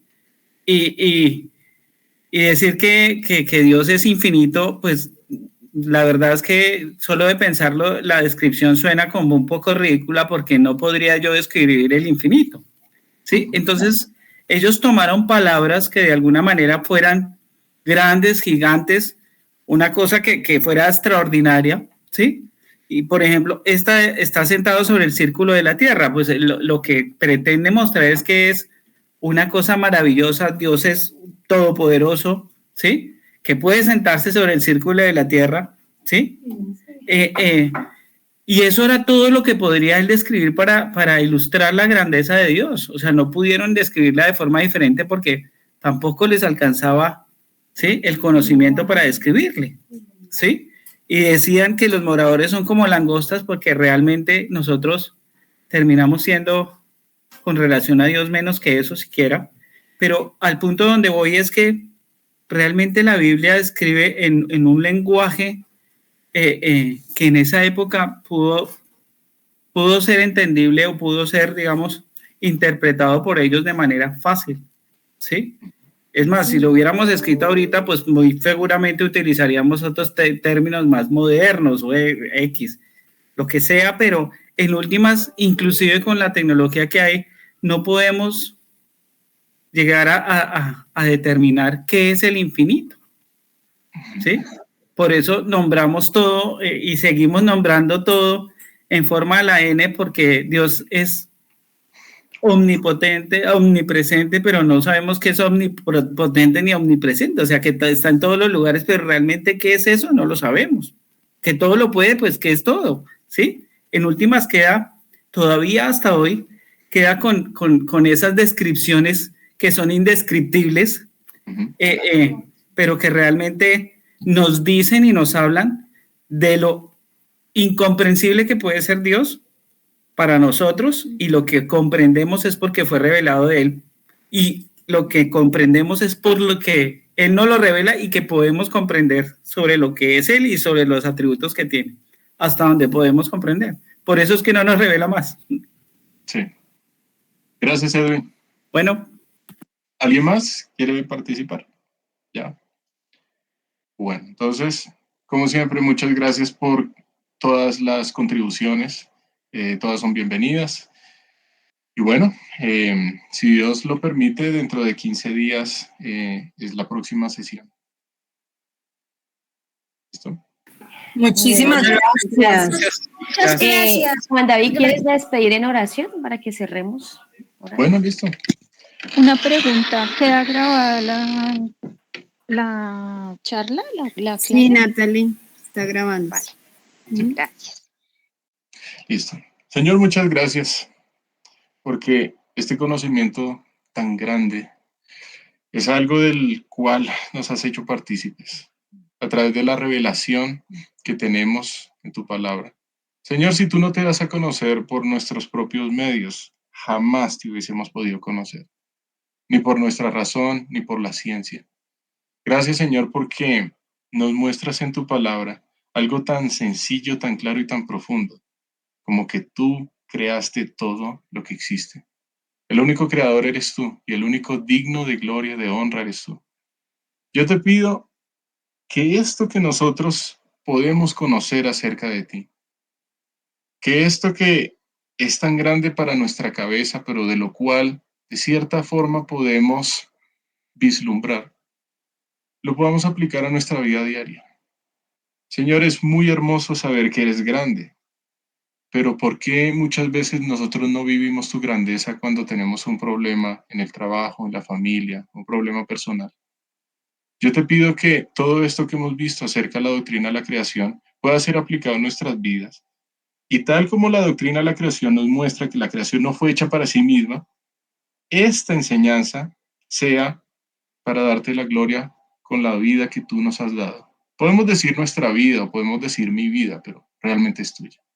Todo te pertenece, Señor, y queremos vivir una vida en la que honremos ese principio tan verdadero, tan único y tan profundo. Señor, ponemos en tus manos la próxima sesión y estará en tus manos permitirla o no permitirla. Te pedimos que así sea, respetando tu orden soberano. Gracias, Señor, por todas las personas que hoy asistieron y gracias porque me permitiste compartir con todos ellos, porque yo también soy enseñado por ti. Gracias, Señor, en el nombre de tu amado Hijo, nuestro Señor Jesucristo, a través del cual hemos recibido la salvación. Oramos. Amén. Amén. Gracias. Amén. Muchas gracias, Juan David. Muchas gracias. Gracias. Hasta luego. Gracias. Gracias. Hasta luego. Muchas gracias. Gracias. Buenas noches. Gracias, buenas noches, bendiciones.